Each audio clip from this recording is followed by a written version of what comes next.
personnes qui nous visitent pour la toute première fois. Et heureuse année aussi à tout le monde. Nous allons prendre ce matin notre texte dans le livre de Romains. Romains chapitre 8, que nous connaissons déjà. Verset 1. Romains chapitre 8, le verset 1. Romains chapitre 8. Le verset 1. Voici ce que la Bible nous enseigne ce matin par l'intermédiaire de l'apôtre Paul. Il n'y a donc maintenant aucune condamnation pour ceux qui sont en Jésus-Christ. Amen. Dans une version autre que 8 secondes, parole de vie, la Bible dit: maintenant, ceux qui sont unis au Christ Jésus ne peuvent plus être condamnés. Amen. Donc ce matin, on va comprendre ce français-là. On va avant toute chose demander à Dieu de nous aider dans la compréhension de ce message. Notre Dieu, notre Roi tout-puissant, toi qui es la parole, nous voulons nous incliner ce matin devant ta face. Et nous avons besoin de ton soutien. Nous avons besoin de ton aide. Nous sommes des hommes, nous ne sommes rien. Et nous voulons, Seigneur, que ta main soit sur nous ce matin. Par cette parole, conduis-nous. Par cette parole, protège-nous. Et par cette parole, mets-nous sur ta voie. Au nom de Jésus. Amen. Amen. Vous savez, la parole de Dieu, il y a tout là-dedans. Dans la parole, il y a tout là-dedans. Dans le livre de Matthieu, chapitre 13, quelque part là-bas, Jésus a parlé de certaines catégories de personnes qu'on peut retrouver dans l'église. Parce que dans l'église, il y a des gens qui viennent pour qu'on crucifie Jésus. Dans l'église, il y a des gens qui viennent pour faire du mal. Et il y a ceux aussi qui viennent avec de bonnes intentions pour rencontrer les dieux. Donc dans l'église, on trouve tout le monde. Amen. C'est pourquoi quand tu es assis, que tu te lèves pour aller pour un besoin, il faut prendre ton sac pour partir. Il ne faut pas dire que le Saint-Esprit va veiller sur ton sac. Le Saint-Esprit lui-même, il t'a parlé de Judas. Et puis encore, tu dis qu'il va surveiller ton sac. J'ai dit à quelqu'un que si Dieu nous a donné des yeux, c'est parce qu'il y a des choses qu'il ne va pas voir à notre place. Si Dieu t'a donné des oreilles, c'est parce qu'il y a des choses qu'il ne va pas entendre à ta place. Si Dieu t'a donné une bouche, c'est parce qu'il y a des choses qu'il ne va plus dire pour toi. Si Dieu t'a donné des pieds, c'est parce qu'il y a des endroits où il ne va pas partir à ta place. Si Dieu t'a donné des mains, c'est parce qu'il y a des choses qu'il ne prendra pas pour toi. Donc, certaines choses aussi là, il faut agir nous-mêmes. Amen. Donc, dans l'église, il y a tout le monde. Tout comme dans la parole de Dieu, il y a tout. Il y a tout, il y a tout, il y a tout. Mais malheureusement, la parole de Dieu ne fait pas du bien à tout le monde. Et jusqu'à la fin du monde, jusqu'à la fin des temps, la parole de Dieu ne fera pas du bien à tout le monde. Pourquoi je le dis? Parce que dans ce même Matthieu 13, avant de revenir à notre texte, Jésus a donné une parabole. Et c'était la parabole du semeur.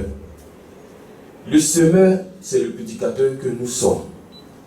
Le semeur, c'est nous qui parlons de Dieu. La semence, c'est la parole elle-même. Amen. Et quand la semence passe, quand le semeur passe pour s'aimer, il rencontre différentes terres. Et ces terres-là représentent les catégories de personnes dans l'église. Jésus dit que dans l'église, quand la parole est donnée, il y a ceux qui disent qu'ils ont trop de soucis. Donc ceux-là, quand la parole vient, à cause de leurs soucis, vraiment, la parole là, ça ne rentre pas. Vous comprenez? Ce n'est pas moi qui invente, c'est Matthieu 13, Jésus qui le dit. Ils ont trop de soucis. Donc, au lieu de se brancher sur la parole de Dieu, ils sont plutôt là en train de calculer comment ils vont payer les factures d'eau, les factures de courant. Le propriétaire de maison, mais il est passé hier. Aujourd'hui, il n'y a pas à manger. Et quand c'est dans cet état-là, même si le message est doux, même si le message est long, même s'il est court, ça ne va rien te faire. Amen. Amen. Jésus a aussi parlé d'un autre groupe, d'une autre catégorie de personnes, c'est-à-dire eux, c'est les biens de ce monde-là qui les intéressent. Quand la parole de Dieu vient à eux, si la parole de Dieu ne leur dit pas que vous êtes bénis, vous êtes prospères, vous serez élevés, vous serez assis à la table des rois, ils ne coûtent pas. Parce que eux, la partie de la Bible qu'ils aiment là, c'est la partie de la Bible qui les installe à la table des rois. C'est la partie de la Bible qui leur dit tout est bon pour vous. Tout est bien. Amen. Amen. Mais ils n'aiment pas l'autre partie de la Bible qui montre Dieu comme un Dieu dévorant, comme un Dieu de feu, comme un Dieu de colère. Eux, ils aiment la partie de Dieu seulement qui est amour là. Et ceux-là aussi qui trient la parole là, quel que soit le message qu'on va te donner, ça ne peut pas te faire du bien. Il y a encore une autre catégorie de personnes. Effectivement, ils acceptent la parole de Dieu, mais pour s'engager à cause des persécutions. Parce qu'il y a des gens, quand ils ont pris la route de Jésus, automatiquement, il y a eu persécution dans le foyer. Automatiquement, il y a eu persécution dans la famille. Il y a d'autres mecs qui ont été reniés à cause de Dieu qu'ils ont commencé à suivre. Vous voyez, au travail même, on ne te comprend plus. Parce qu'au lieu de faire la corruption, toi, tu veux faire les choses juste. Et souvent, il y a certaines personnes qui n'arrivent pas à supporter et qui abandonnent. Seule aussi, la parole ne leur fait pas du bien. Il y a encore une autre catégorie de personnes. Tu vas expliquer, réexpliquer. On a 2 écrans derrière nous, beaucoup d'écrans en haut, mais ils ne comprennent pas toujours. Amen. Amen. On va parler d'un français facile, français terre à terre, français d'abobo, français je ne sais plus de où, ils ne peuvent pas comprendre. Amen. Amen. Et si tu ne comprends pas ce qu'on dit, il ne faut même pas t'attendre à ce que la parole là, ça puisse t'aider. Tu es disqualifié. Donc vous voyez toutes ces catégories de personnes dans l'église. Si toi tu penses que ton problème là c'est plus grand que Jésus, tu as échoué ce matin. Si tu penses que ta situation est plus grave que Lazare, tu as échoué ce matin. Parce que nous tous dans cette salle, il n'y a personne qui a une situation plus grave que Lazare. Personne. Mais quand même, Jésus a regardé le tombeau de Lazare et puis lui a dit de sortir. Donc si toi ton problème n'est pas plus que pour Lazare là, frères et sœurs, oublie de calculer tes problèmes, il faut regarder Dieu maintenant. Amen. Amen. Donc ça c'était juste une petite parenthèse. C'est le premier message de l'année, donc il faut qu'il soit un peu consistant. Vous voyez au chemin du ciel, c'est mon message maintenant, nous avons des éléments. Et souvent à chaque révélation, il y a un élément que Dieu peut inspirer à son serviteur. Mais ces éléments-là, l'homme de Dieu ne s'appuie pas forcément sur ces éléments pour vous donner la solution. Parce que vous savez que ces éléments-là, ce n'est pas avec ça qu'il a commencé. Mais malgré qu'il n'y avait pas ces éléments, est-ce qu'il n'y avait pas miracle? Il y avait un miracle. Donc ça veut dire qu'il ne s'appuie pas sur ça là pour avoir une force pour vous aider. Mais c'est Jésus qui l'a vu, qui lui a donné le pouvoir. Donc chaque élément qu'il touche, il y a un pouvoir là-dedans automatiquement. Amen. Amen. C'est comme cela que vous devez comprendre la chose. Ce n'est pas l'élément lui-même qui vous sauve. Hein. C'est ce que les gens, c'est l'erreur que les gens commettent. Et c'est de ça que nous parlons aujourd'hui. Ce n'est pas l'élément qui te sauve. Tu penses que c'est le lait qui te sauve, c'est l'huile qui te sauve, tout ça sont des supports. Ce qui te sauve là, c'est que lui, derrière, pendant que vous n'êtes pas là, pendant que vous ne voyez pas, lui parle sur ces éléments. Il parle sur ces éléments. Et il y a ce qui se passe qu'on appelle le transfert d'onction. Comment je vous explique ça? Vous voyez, il y a Élisée qui est mort. Élisée le prophète dans l'ancien temps, il est mort. Il est mort. Vous savez que avant que Élisée ne commence le ministère, c'est Élie qui était là. Maintenant, Élie a transmis l'onction à Élisée. C'est ce qu'Élisée a demandé, n'est-ce pas? Il dit, comme tu t'en vas, donne-moi 2 fois ce qui est sur toi. Donc, il a laissé son manteau. Donc, il y a eu transfert d'onction. On ne voit pas ça physiquement, comment ça se passe. Mais physiquement, c'est le manteau qu'on a vu. Manteau là, ça c'est le support. Amen. Maintenant, lui, Élisée aussi, il doit transmettre ça aussi à quelqu'un avant de partir. Et ce quelqu'un, c'était Géasi. Mais vous savez que Géasi est devenu malhonnête. Amen. Donc, Élisée est mort avec l'onction là. C'est la cause pour laquelle quand on partait l'enterrer, là où on partait le mettre là, il y a une dame qu'on avait déjà enterrée. Et la Bible dit qu'il ne sait pas comment on voulait le mettre dans le trou, et puis son cadavre s'est penché et allait toucher le cadavre de la femme et elle est ressuscitée en même temps. C'est extraordinaire. Hein? Cadavre. Touche cadavre et puis tu te réveilles. Mais lui-même il disait l'onction c'est en lui-même, il ne s'est pas réveillé parce que c'était son temps de partir. Amen. Amen. Donc il y a eu transfert d'onction. Sinon Élisée n'a pas prié pour elle. Il ne lui a pas posé les mains, il n'a pas dit ma fille ressuscite, il n'a pas dit Lazare sort du tombeau. On dit ils se sont trompés, puis son corps là, a touché le corps de la femme. Automatiquement il s'est réveillé. Vous voyez, parce qu'il est parti avec l'onction. Donc l'onction est en lui. Tout ce qui touche, il y a transfert d'onction. Amen. Amen. Même si il a coupé ce ruban, il a coupé petit, et puis il a touché, il dit tiens, va mettre dans ta maison, tu vas voir un miracle qui va se passer là. Amen. Maintenant, le problème avec nous, c'est que on ne fait pas assez confiance au pouvoir qui est caché derrière ces éléments. Parce que moi je vous dis que le même Dieu qui est caché derrière chaque élément, c'est le même qui est caché derrière l'homme de Dieu. Le même qui est caché derrière l'homme de Dieu, c'est lui qui est caché derrière le sang de Jésus. Donc si en utilisant le sang de Jésus, ce Dieu qui est caché derrière n'a rien voulu faire pour toi, ce n'est même pas en venant le voir qu'il pourra faire quelque chose pour toi. Parce que c'est encore le même qui est derrière lui. S'il ne veut pas faire quelque chose pour toi derrière le sang de Jésus, je ne pense pas qu'il pourra faire quelque chose pour toi avec son serviteur. Parce que c'est le même Dieu là aussi qui a inspiré ces éléments-là. Si l'élément que lui l'a inspiré, toi tu utilises, il ne veut pas faire. Est-ce qu'il va faire quelque chose pour toi quand tu vas venir pour que l'homme de Dieu te touche? La manière où vous voulez que l'homme de Dieu prie pour vous, c'est de cette même manière qu'il a prié pour le sang de Jésus qui est dans ta main. Et la manière que tu veux qu'il te touche là, c'est comme ça qu'il a touché le sang de Jésus puis t'a donné. Donc il n'aura pas une façon de toucher quand tu vas le voir différent lui-même. Ça sera pareil. Donc si Dieu ne veut pas t'aider derrière là-bas, il ne va pas t'aider devant ici. Est-ce qu'on se comprend? Parce que c'est la même personne. Le lait que vous prenez là, c'est le même Dieu là qui est caché derrière. S'il veut t'aider là, il va t'aider. Si Dieu veut faire là, il va faire. Ce n'est pas en venant peut-être te mettre à genoux devant l'homme de Dieu, te coucher devant l'homme de Dieu, ou bien l'homme de Dieu touche-moi, ou bien frotte-moi un peu, ou bien mettre ta cervelle sur moi. Si Dieu l'a dit, il ne veut pas faire là, il ne fera pas. Quelles que soient les gymnastiques, quels que soient les allers-retours que tu vas faire, il ne fera pas. J'aime bien ceux de l'Europe. Pourquoi? Parce que eux, leur foi est beaucoup plus grande. C'est pourquoi là-bas, il y a beaucoup plus de témoignages et de grands témoignages.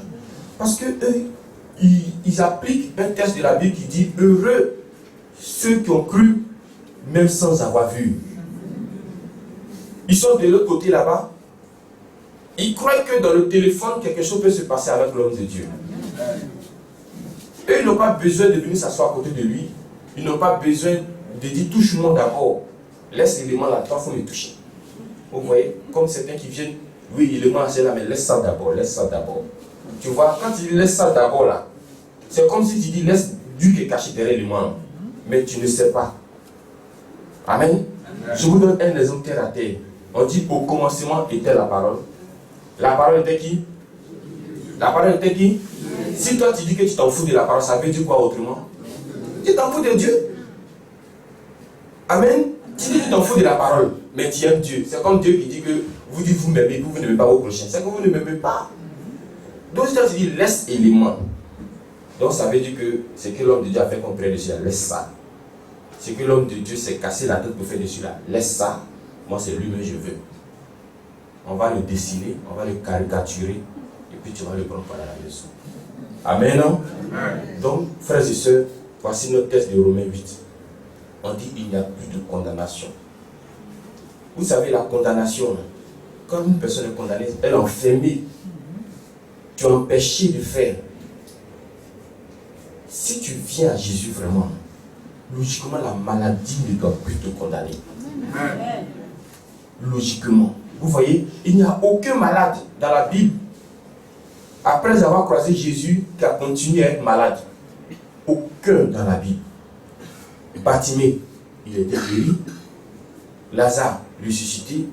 Même celui qui était au bord de la piscine pendant 38 ans, quand il a croisé Jésus, il s'est levé, il a commencé à marcher.